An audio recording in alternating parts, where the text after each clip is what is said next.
Hey, this is TJ Wilson, aka Tyson Kidd, and you're listening to Stu's Wrestling Podcast. You're listening to Stu's Wrestling Podcast, established 2019, direct from the North Wales coast. His verbal skills definitely outweigh his wrestling ability.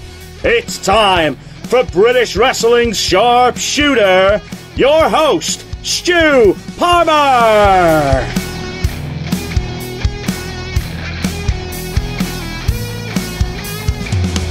Episode 42, and we are going back stateside. We're going across the Atlantic to Florida, no less, to talk to Randy Muehl, aka Randy Hogan. As Randy Hogan, he was enhancement talent in the NWA and WCW days. He's got some great stories, taking on the Powers of Pain, Warlord and Barbarian back in the day. Good story there. Won't go too much into that at the moment. Leave that for you when you listen to it. Backstage, the etiquette, how the guys were backstage in the NWA and WCW days with Ric Flair, Terry Funk, Vader, all the guys. He knew all the big stars. He was there with them when it was all going down in the 90s. Randy talks about getting booked on the convention circuit. The guys, especially enhancement guys, are getting a lot of bookings over in the States. It'd be great to get them over here in the UK. There's definitely a market for that. And I was speaking to him about that, so you'll get to hear about all that. He bumped into Jimmy Hart at a convention, and he said Hulk Hogan was aware of what he was doing with the RANDAMANIA and the Randy Hogan gimmick. Just said he's doing a good job. So here we go, episode 42 of Stu's Wrestling Podcast with Randy Muehl, aka Randy Hogan, RANDAMANIA. So what you gonna do? Enjoy. My pleasure to have on a legend all the way from the US of A. It's Mr. Randy Hogan. How's it going, Randy? Oh, wonderful, Stu. And let me start out by congratulating you and your show being in the top 100. I understand number 60. No, we've gone up, Randy. 38th now. 38. Congratulations. That's quite a milestone, man. It says a lot about you. And after today, we're going to be up to number 8. I hope so. Randy. With you steering the ship today, 8th is 8th is where we'll get to. But yeah, man. Obviously, Bruce Pritchard's is in there. Austin's, Jericho's, all the big boys. Yes. It's the UK. It's the UK chart, but all the American ones are in it. So yeah. Long story short, we're doing good. Wonderful. Congratulations. Before I hit the wrestling talk, Randy, I just want to know. I've been asking all the guests this, obviously, more recently. How has the COVID situation been for you and the family, man? Well, it's very good for us and the family. We don't have anybody that's been affected close to us. As far as, I'm in Florida, and as far as the state goes, we're opening up quite a bit. The beaches are open. The restaurants are all open now at least 50% capacity. Down in the south here, it seems like in Georgia, I think, or Alabama, they're about to open it up for small wrestling events. So there's a lot going on positive down here. Now, up in New York and California, not necessarily the same story. And, of course, that's where a lot of our conventions are, coming up. So we're all concerned about that a little bit. But all in all, we've been very blessed with this thing. We're still limited here in Wales because they've split the country up. We're all going on different time frames and stuff. England are a little bit further along with it. They're allowed to do a little bit more, but the minister and the health guy over here in Wales, we're limited, man. You can meet one household at the moment. You can go to someone's garden as long as you're distancing. It's a nightmare, man. It's a nightmare over here at the moment. Yeah. Well, they just opened up the gyms here too last week, so the gyms are open up, and that's a good sign. Yeah. And we have our presidential election coming up in 2020, and they have moved the convention to Florida, right, which is about 20,000 people. Wow. So they're going to allow that, and again, so all this is around November again, which is all. Of course, our conventions start kicking up around August, September if they go off. So. All in all, I think we're on a pretty good plane here. Do you think you'll get re-elected, Trump? Yes, I do. I really do. I'm like any politician, some love them, some hate them. What a lot of people like about him is the same reason they criticize him. And that's because he speaks his mind in a blue-collar language. He doesn't talk like a politician. He just says it like you and I would say it on the street corner. And a lot of us appreciate that, you know, instead of all the beating around the bush all the time. That's it, man. That's it. Right, I'm going to get into when you first started watching wrestling when you were younger. I was real young, maybe 6, 7 years old. My grandparents, big fans. My dad always kind of think whatever or not, you know. I think he went to one wrestling match when he was young, and that was his claim to fame, was he walked out of the arena with Buddy Rogers way back when. But he didn't think much about it. My mom was always a very, very big supporter of it. And but my grandparents were the ones that on the edge of their chair every Saturday morning, they're going to watch that wrestling and they're going to see it. And they believed every last thing and move and everything else. So once a month in Detroit, they would have matches. So my grandparents started taking me. So I was kind of raised from that young of an age with guys like Dick the Bruiser and the original Sheik and Bobo Brazil and a lot of those old time named Killer Kowalskis and on and on and on. We didn't have at the time WWF in my area. We didn't have TV coverage or anything. So I wasn't raised other than what I read in magazines through the Bruno Sammartinos and the Pedro Morales and those guys. So I was pretty much in the other section, which I think morphed into pretty much the AWA and the NWA especially. So I started going to matches, and that was I was hooked ever since. That's brilliant, man. That's nice backstory there. Obviously, you've listed a few guys there that you like watching, but maybe if you could extend on it, which talents, wrestlers did you gravitate to? As a youngster? Yeah, if you like, as a youngster, yeah. As a youngster, I always liked Dick the Bruiser. He was probably my favorite. He was big, barrel-chested, strong, gruff guy, you know, stayed in gimmick 24/7. Him and his big cigars. Him and probably the original Sheik, who was also a Michigan guy, which a lot of people didn't know, had far hat. And we really, back in those days, we believed in the gimmick. This was real. Had some real start happening. There was a member of the Detroit Lions football team, Alex Karras, owned a bar. And Dick the Bruiser went with a shoe, went in the bar, and they got into it somehow. And a brawl started between him, the Bruiser, and Alex Karras. Police were called. One policeman broke his wrist and everything else. So now this set up. So now Karras all of a sudden is becoming a professional wrestler. So at the Olympia Auditorium, and I was there, Dick the Bruiser and this Alex Karras. So the drama carried into real life, you know, back in those days. Again, old school, new school stuff. You know, I'm sure you hear it all the time from the guys. The difference. Yeah. And I was fortunate enough to live through 3 different eras. You know, I lived through that era, which was very believable.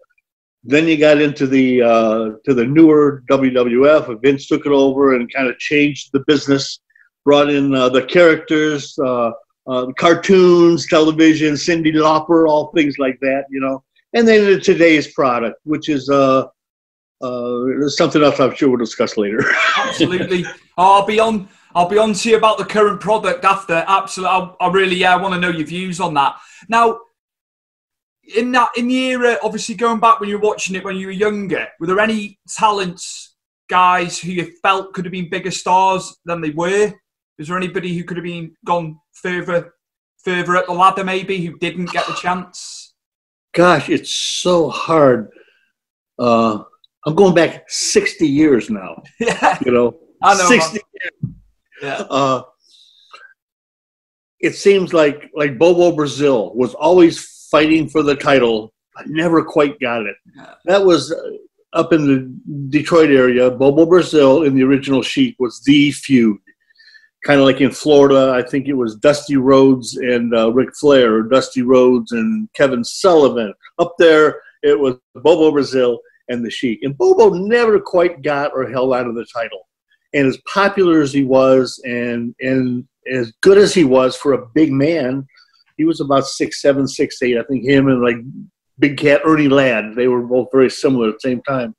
I think he should have got a better push than he did. Bulldog Brower was another one that was big all over the country, but in Detroit, he never quite made the main events. So I would say Brower and Bobo back in those days were big ones. You know, but there were so many names. You know, Billy Robinson was over here for a while at that time. Carl Gotch, names like that. Those are the guys that I grew up watching. So you can imagine the difference in the product then as opposed to the product now. So, but those are the biggies that I think it should have more. But after a while, the Sheik actually bought the promotion up there, Time Wrestling. And, of course, he always put himself over, and he should. And there's always a big bloodbath, always. You could count on that. So, but that's what we like to see. And us old guys, you can't help, you know, you get – life is a big circle, you know. I mean, you start off and your mom's changing your diapers, and then they get old, you end up changing hers, you know. It's a shame, but our memories go back when we watch the current product a lot, and we say, wow, this is what they're doing today, which a lot of it is remarkable, but what's missing that hooked me on it as a 7-year-old back 60 years ago, you know? So those are the things that we constantly think about and reflect on. Did any events on TV stand out for you when you were watching it in the early days? Well, in the early days, they didn't have it. They had no internet. They had the dirt sheets that you had to subscribe to once in a while that I always had sent to me. But they didn't have pay-per-views or things like that. It was always a big deal, though, back then when the world champion would come to town. Okay, I remember Lou Thez coming to town and wrestling, and Pat Patterson and Harley Race in his early years.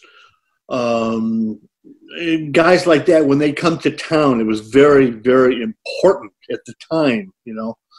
Now, you know, every month you've got another pay-per-view of some kind with somebody, and the names all kind of get homogenized together, and nobody really stands out anymore. So, but again, old man's opinion. That's what I want. I want your opinion. That's what we're about on here. Just to fast forward a little bit now, when did you start training wrestling? That's my next one. I started in 83-ish, somewhere around there, 84. Again, funny, short story. I was in the restaurant business. I was managing a restaurant. Before that, I played in a band, traveled the country here.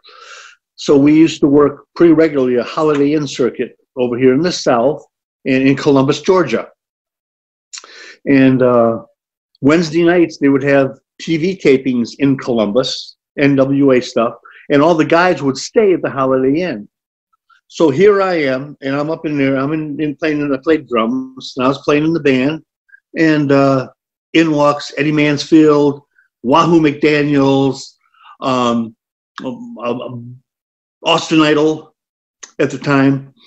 So me, being a big fan of a big mark, I mean, I'm just wetting myself. I'm so excited to see these guys walking in the room. So I went over to Eddie Mansfield and introduced myself and say how much I enjoyed his work, because he was doing a thing in the South at the time. And him and I got to be pretty good friends. So he lived in Columbus. So he would come over to the Holiday Inn, and we'd lay by the pool, because he always be blonde and bronzed and beautiful.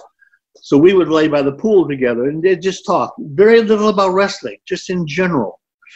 And so we started going to a gym, which was owned by Jerry Oates. Ted and Jerry Oates were a pretty famous international tag team at the time. Big in Japan, very big in the South here. They were like Jerry Lawler is to Memphis. I mean, they were the Georgia mainstays. So I'd go to the gym and just went on, and we traveled with everything. So I got to the point where I was about 27 years old, I think. And I said, where am I going to be when I grow up? I mean, here I'm living in hotels. I'm playing in the band. We played regular, but we weren't good enough that we were ever going to make a living out of it. So I'm managing this restaurant, and they closed the restaurant. So I said, well, what am I going to do now? So I said, again, being a big wrestling fan, I said, I really wonder, now here I was older, I wonder how much is real and how much is fake. I didn't know. Those are the words that used at the time. So what I did is I got on the phone and I called Jerry Oates at his gym. And I said, Jerry, I'd really like to get into this. Do you know anybody down here that trains? And he said, the only guy I know down there that trains is Hiro Matsuda, who trained Hulk Hogan as well as, a bunch of other guys down in Florida. He said, but he's very selective and expensive and picky. He said, but I train guys up here, which he did. And Marty Jannetty had just started training up there. So I talked to him and got a price and everything and loaded everything into my car in Boca Raton, Florida, and drove to Columbus, Georgia, got an apartment, got a job managing a restaurant, which paid my way through wrestling school. So I started school with Jerry, got hurt, my ankle, took about, 3 or 4 months off. And in the meantime, Ted Oates had opened up a gym, a regular gym like Jerry had, but he had a ring in it also. So now I went back to Ted and say, okay, I want to start training again, whatever. And that's how it all started. So I trained, hurt my ankle, which I'm still playing with today. In fact, it has to be replaced, but that's another story when you get old. Yeah, I never knew they replaced ankles, but that's what they're going to do to me. So I went to a match in Columbus, Georgia.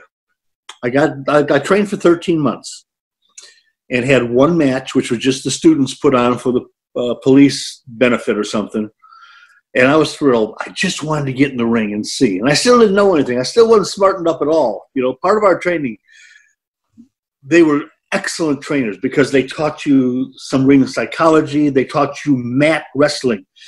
When I started out with Jerry, we didn't have a ring. We had just gym mats. So you learned how to take a bump on cement floors on just a small gym mat. So you learn to protect yourself and how to take good bumps really early.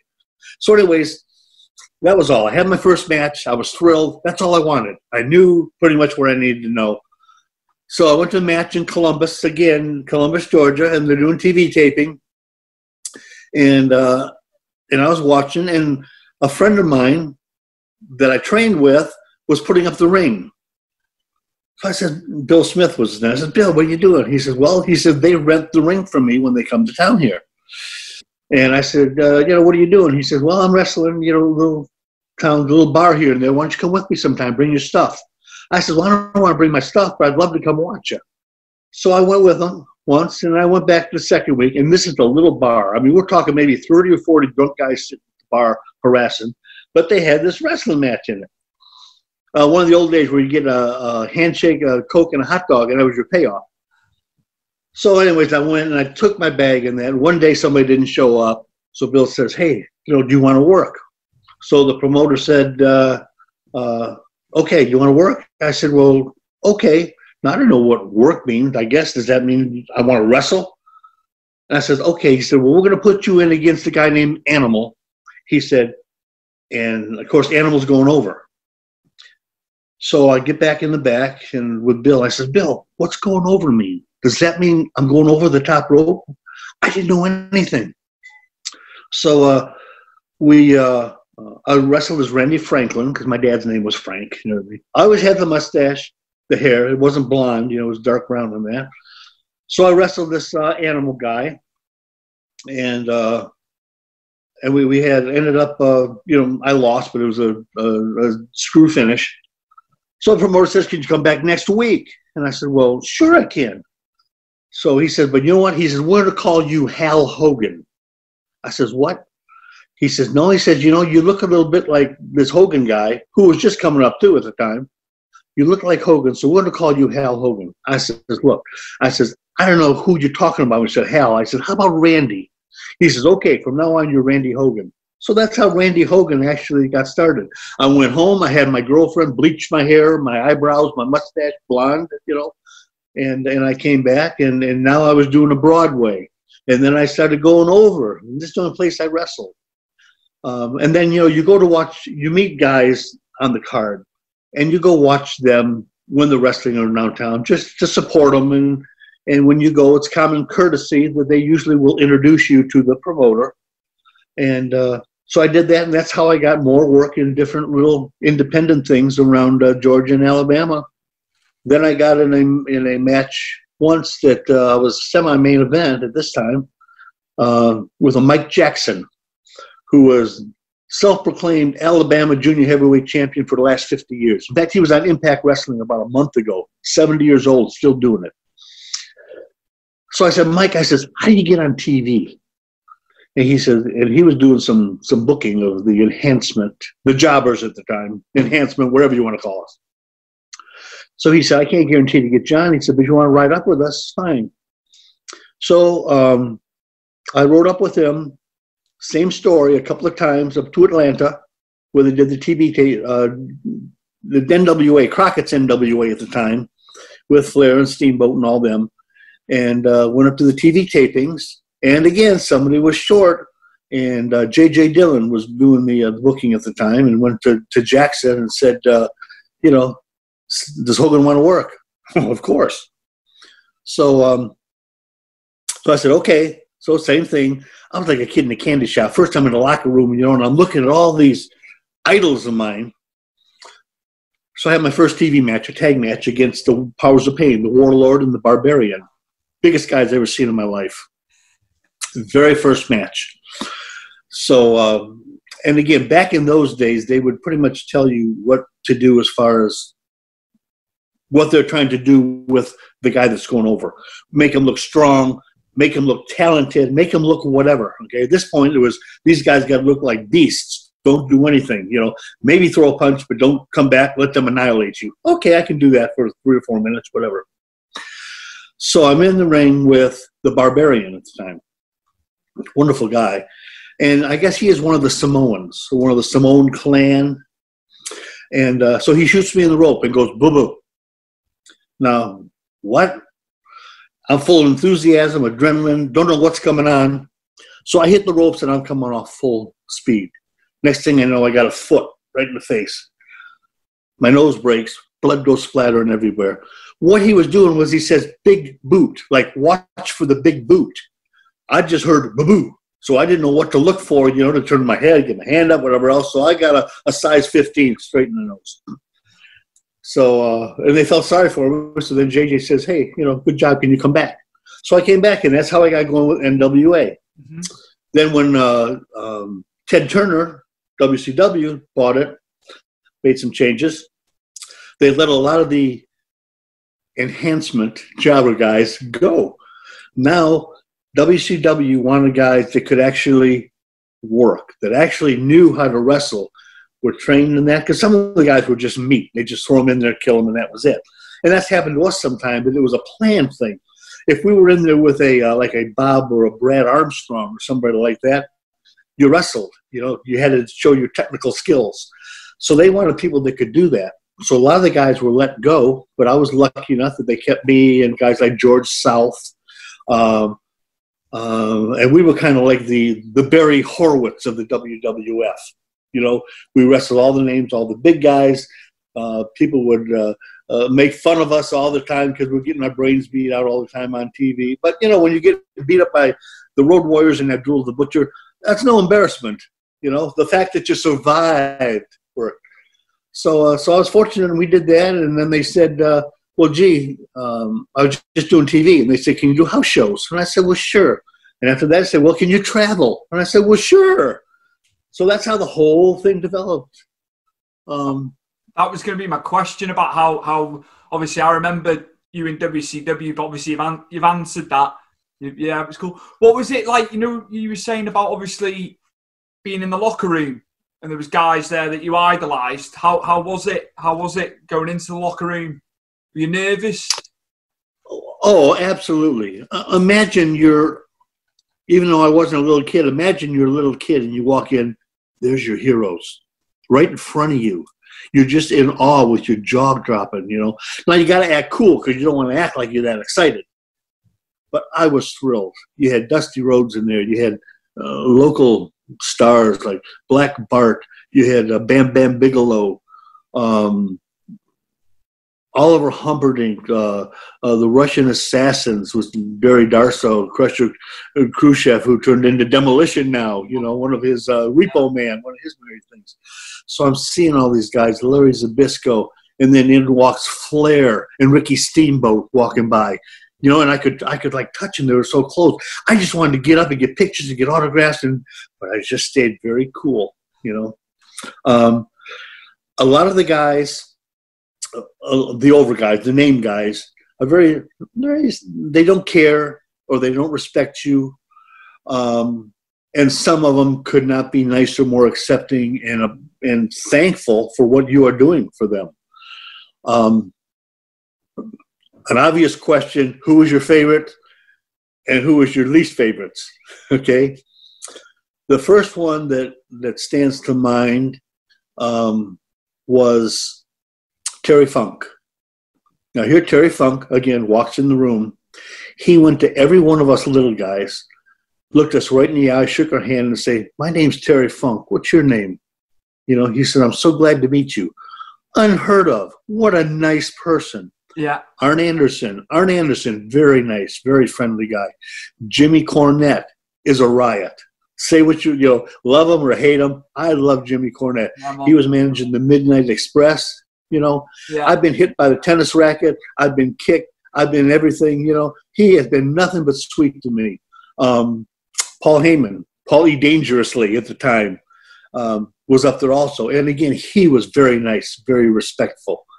A lot of the guys were. A lot of the guys that were cold after a while warmed up to you. What I didn't realize until years into it was a lot of the guys had a say-so over who they worked on TV. You know, I want to work this guy. I don't want to work this guy for whatever the reasons. So I got to the point where I was kind of a favorite of a couple guys, like the Midnight Express. I would end up working them all the time. Sting and Lex Luger were another one that I did well. Michael Hayes, the Freebirds. A lot of these guys. Kevin Sullivan, he was a dream. He was on the booking committee.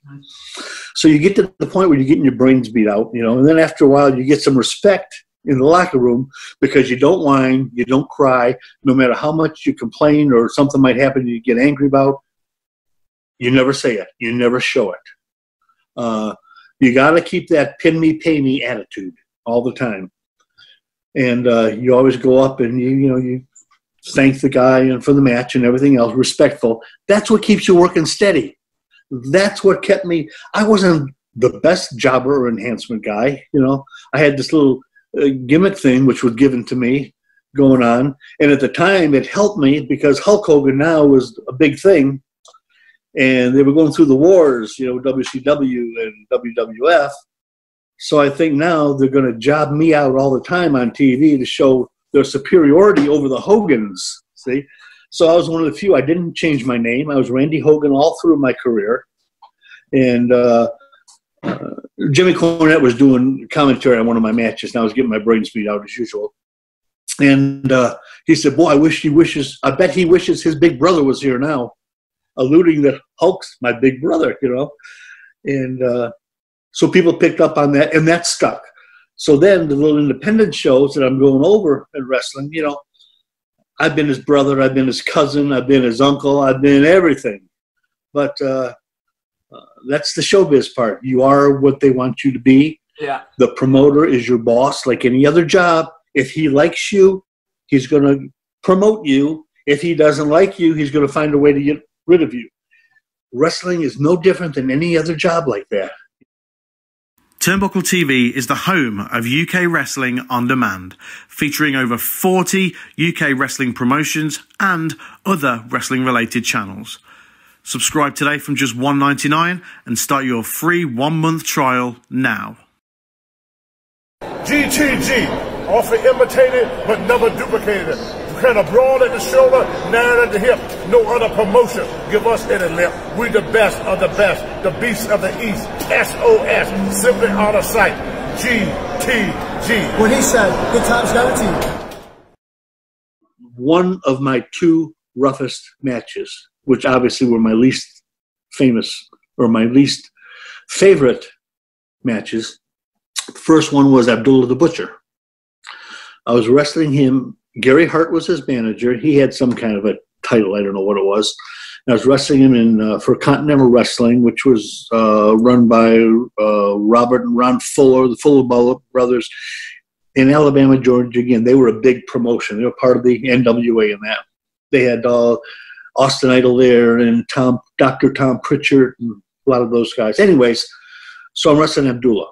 Now, legit, I'm scared to death because I'd never met him before, never seen him before. And again, back in those days, you don't have your matches laid out, choreographed. You know, you got 4 minutes, he's going over with this hold. That's it. So that's where the training comes in. You go on the fly. Sometimes the first time you really see a guy is when you're in the ring with him. And that's how it was with Abdullah. Gary Hart came in and says, okay, here's the finish. You know, we got about this much time. I says, fine. So I'm taking off my jacket, you know, in ring introductions and that. And Abdullah runs across the ring with his belt and hits me with a plate right in the head. Knocked me crazy. Hurt so bad. And from then on, he just kind of jobbed me out, you know. Standing on my chest, standing on my neck. I couldn't breathe. And, you know, he's next to the ropes with his arm on the rope, but he's not taking any of his weight leverage off it. He's just using it for his own balance. So I got 400 pounds laying on my chest and my neck. So then, sometime in the match, he got a kendo stick, you know, one of them long stick things. Beat me like a dog, whipped me like it. And then, of course, ended up with his flying elbow or flying lat, as we called it, because it was all so big and blubbery. Anyway, so we get back in the locker room, and again, said nothing. Went back to him. He was sitting at a little desk with his feet up on the desk, smoking a cigar. And I said, you know, thank you for the match. He says, you okay? I said, well, yeah. I said, you about beat me to death with that kendo stick. He looks at me and he says, it's good for the business, son. Now, that was an old school mentality. You know, if you're going to do it, make it look real. If you can't take a punch or a stick or something like that, you shouldn't be in the business, which is today's pretty boys, you know. If they get any TV time, a lot of them just think they're mega superstars and they get an attitude and everything else. Get in there with an old guy like a Wahoo and take one of his chops for real, you know. Then you've done something. But that really stuck with me. It's good for the business. So it was a 3-hour TV taping. I worked the 3rd hour against Hacksaw Butch Reed. Mm-hmm. And on TV, Butch Reed got me up in his bear hug, which was one of his finishes at the time. And you could see the welt marks across my back from 2 hours previous when he beat me with that stick. But again, I didn't complain. I smiled. I thanked him for the match. So all you young guys out there, stay humble. That's what gets you work. I was going to ask. That's all I got. How was the road schedule? Obviously with Crockett Promotions and obviously NWA and WCW. How were you on the road and stuff? How was it for you, Randy? Yeah, at the time they did multiple TV tapings because they had about 4 or 5 shows at a time. They had Saturday night, and then they had Main Event, and then they had Worldwide Wrestling, and they had all these different shows and all different tapings. A lot of them they taped at house shows, at arenas. It wasn't all studio work, which was good because that kept us going. Sometimes you do 5 or 6 matches in a week in the taping, but it was not like it is today where you're going, close to 300 days a year. It wasn't like that. You might work, 4, 5, 6 matches in a week, and then you'd be off for, 4 or 5 days. Then you do it again. So it wasn't grueling. And again, for a young single punk like me, surrounded by his heroes, it was a purification. I got to see places that I've gone back to as an adult that I never would have seen if I wouldn't have had a paid vacation there. That's cool, man. That's cool. I've got a question here, right? And it's from Richie Sorrentino. I've got a... Richie Sorrentino, let me tell you, good times guaranteed. GTG. Great in the merchandise. And he's great at production. You know, he's not just a promoter and agent. He is a producer. Love Richie. We've become really good pals. Especially yes, me too. Through the lockdown. And he asks, when Hulk Hogan arrived in WCW in 1994, were you a cameraman for the unveiling parade? That was his question. Well, I wasn't a cameraman. I was a reporter. I was actually, long story short, is I broke my clavicle in a match against Rick Steiner in Savannah, which is kind of what got me out of it. So I had moved from now the Atlanta area back down to Florida. My parents lived there and I loved it, just to heal up and everything. So I said, now at this point I'm getting to be almost 40 years old. Where am I going to be again when I grow up now? You know, I really don't want to go back to this wrestling thing if I had the opportunity. Because the thing is, they love you when you're there, but once you're gone, man, you're gone. There's 100 guys wanting to take your spot. So I was lucky enough that WCW was now doing TV tapings at Disney, at studios, Hollywood Studios at the time. So every time they did TV in Florida, I was less than an hour away, I would go do TV. That kept me relevant. I bought a restaurant. It was called Randy Hogan's Cedar River Seafood. So I had to keep the Hogan gimmick going, you know. So now I had little 5x7 promo pictures cut, and kids would come in and I'd autograph a picture for them and tell them a little bit about this guy or a little bit about that. I was like a Ronald McDonald at the time. So kids, you know, mom and dad would say, well, where do you want to go to dinner, kids? Oh, let's go see Randy Hogan, you know. So it was good for business, good for the business, as Triple H says. So I kept that going and kept that alive, and I had no idea where I'm going in this conversation now. Anyways, they were doing a big ticker tape parade for Hulk Hogan when he jumped to WCW in Disney. At the time, I was working part-time at a radio station. I had a little 30-second information, not a podcast, but a little part of the sports center, you know, now for the wrestling updates. And I'd give them some little inside stuff going on and stuff that maybe I got off a dirt sheet or whatever. So they said, well, you know, being a wrestling fan of your show, Hogan's doing this parade. Do you want to go? I said, well, sure. So I got a press pass, and I actually went as a reporter. And again, a very important story to me. I have never in my life met Hulk Hogan. Now I had went through all this Randy Hogan stuff, you know, his brother, his cousin, whatever. Now, first of all, I never said I was his brother, his cousin, any relation whatsoever. I didn't even pick the Hogan gimmick. It was given to me. So I went to this thing, and he was doing his thing, him and Jimmy Hart up on the stage. And I was right in front of the stage. In fact, a friend of mine just sent me a clip of it where they were asking questions, and it shows me there with my notepad and everything. So anyways, we're there, and I look up at him, and Hogan looked at me and just kind of nodded and winked. All like an acknowledgement.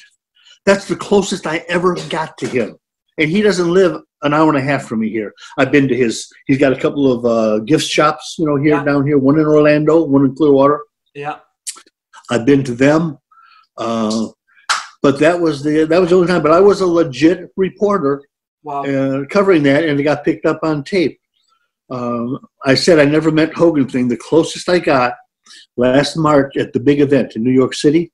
I was at that convention, and my table was right across from Jimmy Hart.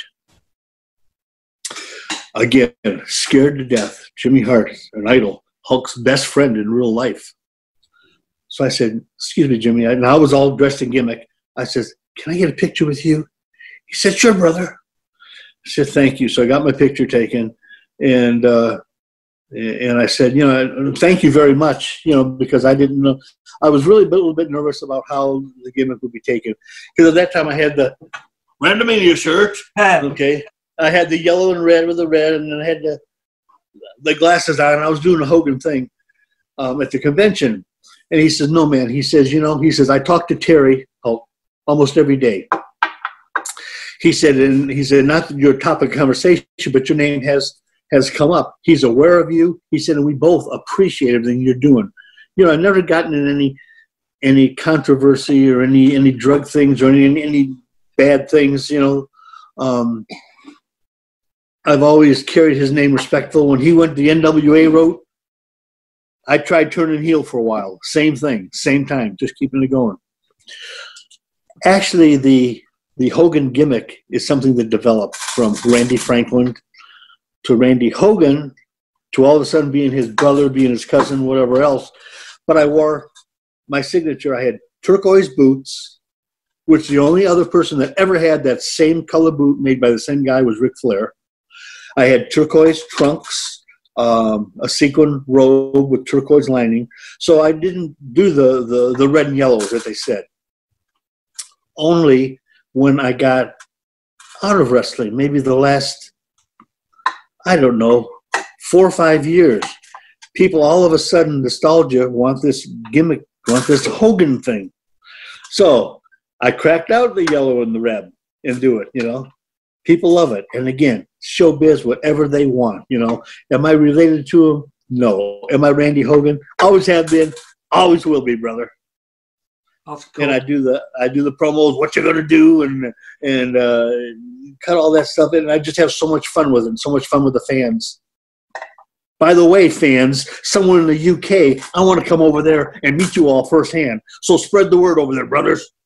I've said this. I said to when I had Barry Horowitz on, Randy, that there's a market. They do the conventions, but you guys, there's a gap. There's a gap in the market to get you guys over here. You know, there's space. There is. And I think Barry, you know, who lives by me, and I talked to a friend of mine too.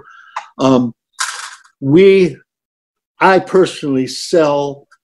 Yeah, we all sell a little merchandise, T-shirts and keychains and pictures and all this on our websites. I personally sell as much in the UK as I do in the States. I go to England, to Ireland, to Wales. I've got fans or customers at all these places that buy pictures, buy whatever else. I feel so guilty. Like if somebody wants to buy a T-shirt, you know, just for me to send it over the cheapest, it's over $20 just in postage. Yeah. It's terrible. It's crazy, man. Yeah. Yeah. So I feel sorry for that. It would be nice to be able to there and go to a convention and be able to sell our shirts or something at a regular thing and meet all those fans over there that only see us across the pond, you know. The big one now, like, which is just solely wrestling, not a Comic Con, is for the love of wrestling. So Fred Ottman's booked on that. There's a lot of the old time guys booked on that show. For the love of wrestling, they've done a really good job in Liverpool doing that show. Obviously, it's been delayed due to this. It was meant to happen in April, but all being well, it'll be happening in October. That's like the big one in the UK now. So they need to get you guys over. I tell the promoters and the organisers all the time, you need to get more guys on it. You know, there's room for everybody, I think. We'd love to. We want to get over so much. You know, I think we'd do well now. And this is all just developed the last few years as far as us old enhancement jobber type guys, the guys like me and George South and Barry Horowitz, you know. Yeah. All of a sudden people remember who we are, you know, or their parents remember who we are. And it's good for the ego, but more than that, it makes us feel like we were important to somebody in some aspect instead of just getting jobbed out and our brains beat out on TV. So we appreciate every single one of them. Do you watch much of the current product? Do you get time to watch? Yes. Modern wrestling? Yes, I do. What stands I was a out fan for you? at first. I'm a fan now. I have been a big-time Mark fan my whole life to this very day. Okay. some things I don't have access to on my TV. Like once in a while, I've been able to get NWA's Power Hour or whatever with Tim Storm and Nick Battis. A lot of these guys I worked when Impact Wrestling was going strong with Dixie Carter and all that in Orlando. And I was still in the restaurant business. I did catering, and I used to cater the events, the TV tapings and that. Wow. So I saw a lot of them coming up, the Drake Mavericks, you know, and Al Snow, and now Bobby Lashley. They were all there.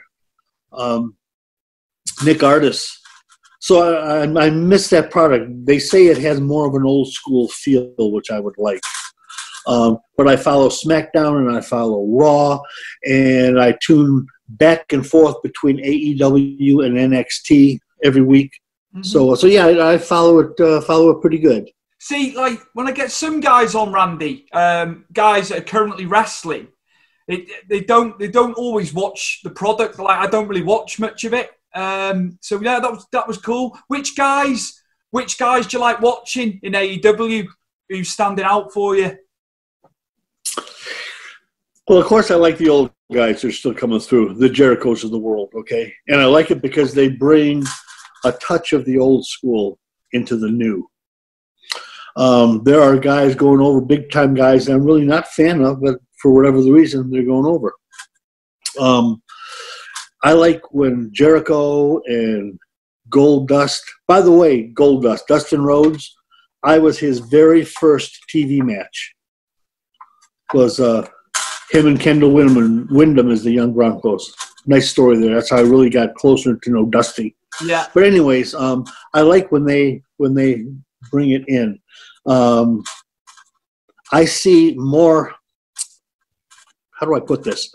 It's hard to judge wrestling talent now as wrestlers.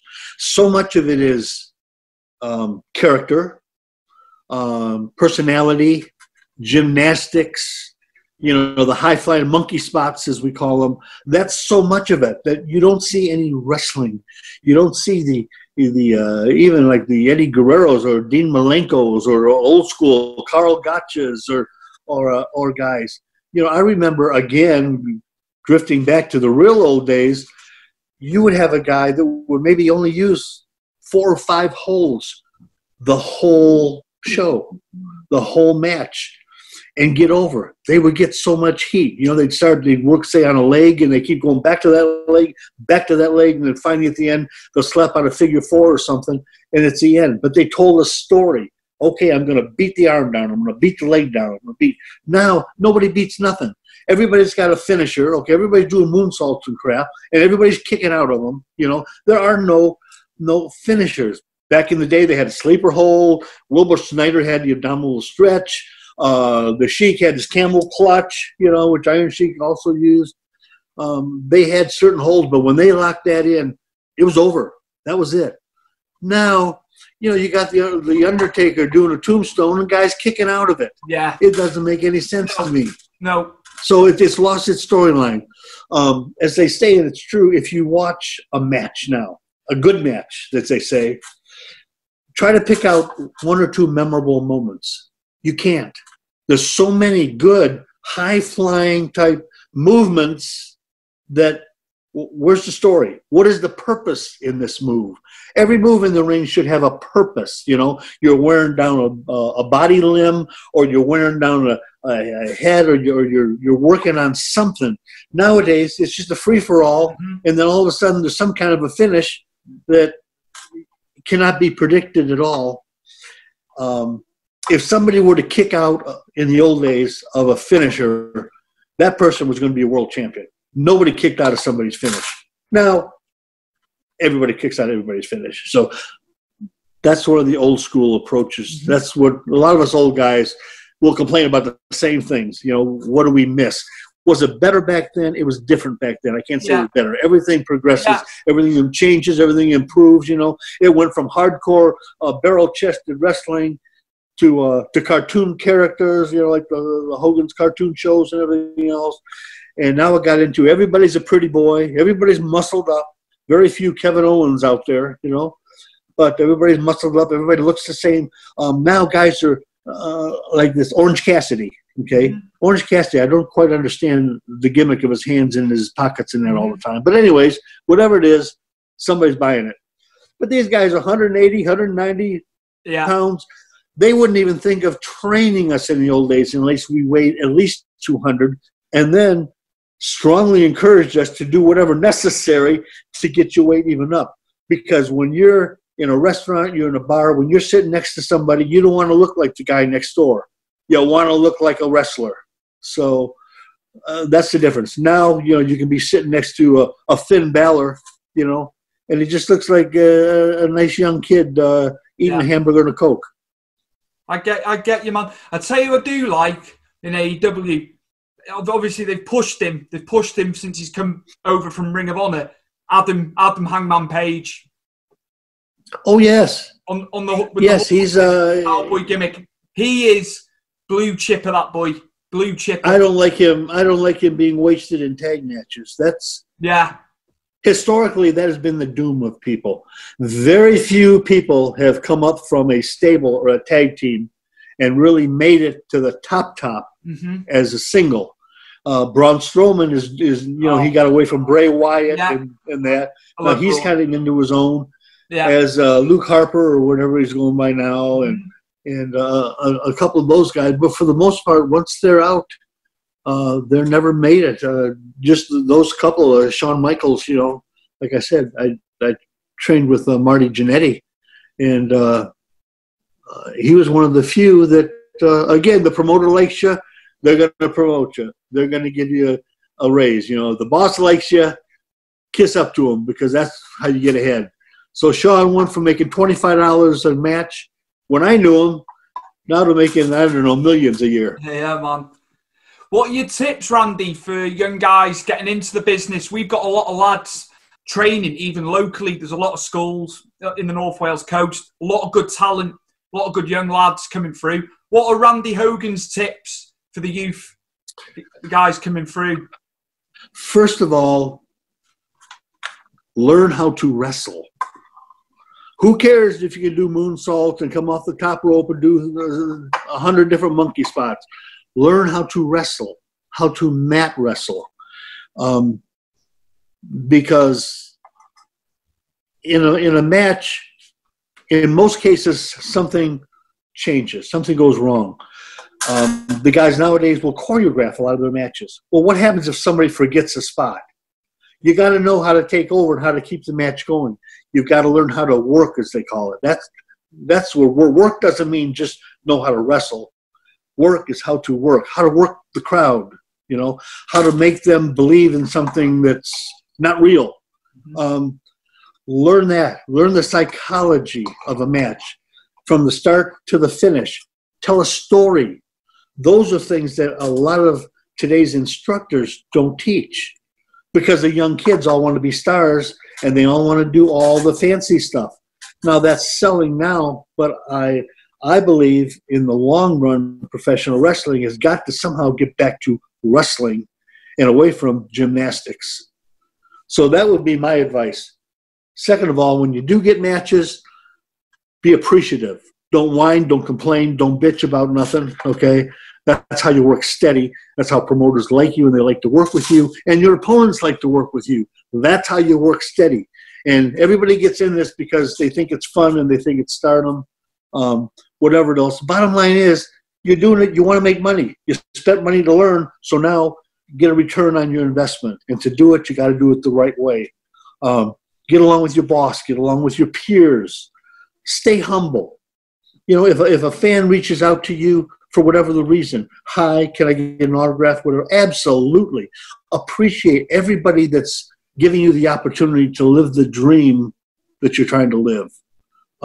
That's the best advice I can get them. Otherwise, it's up to yourself, Yeah. Stay big, stay believable, both in character.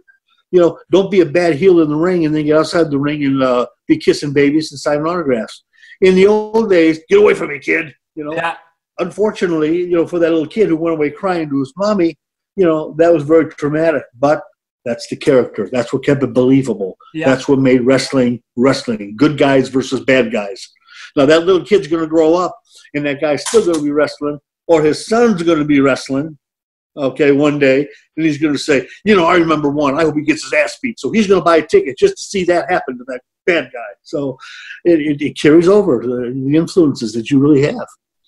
Live the gimmick, Randy. Live the gimmick, baby. Just like this. 8 o'clock in the morning. Whoa!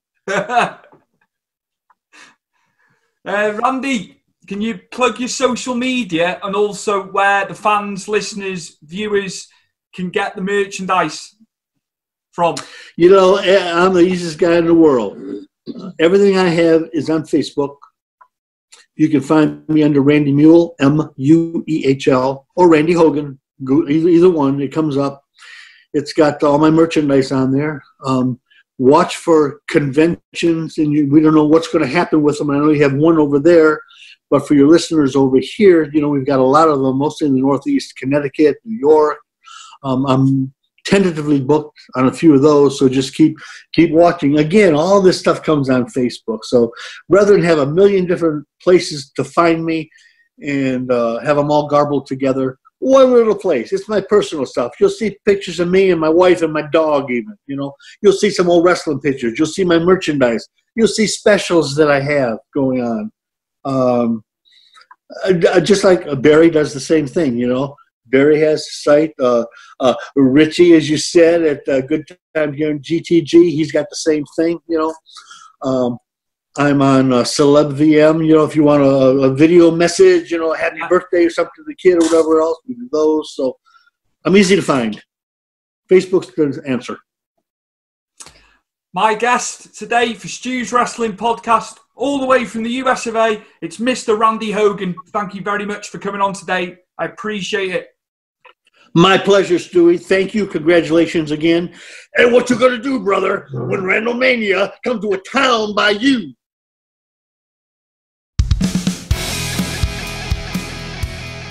A big thank you to Stephen Ash and Ed Dowling for producing the track. It's Stu's Wrestling Podcast, the theme. So thank you very much for that, lads. Much appreciated. Love it. It fits really well, so cheers. Thanks to you. Big thank you to Mike Angus for the show intro, as always. Superb. Chris Dutton, thank you very much for editing once again. Appreciate it, buddy.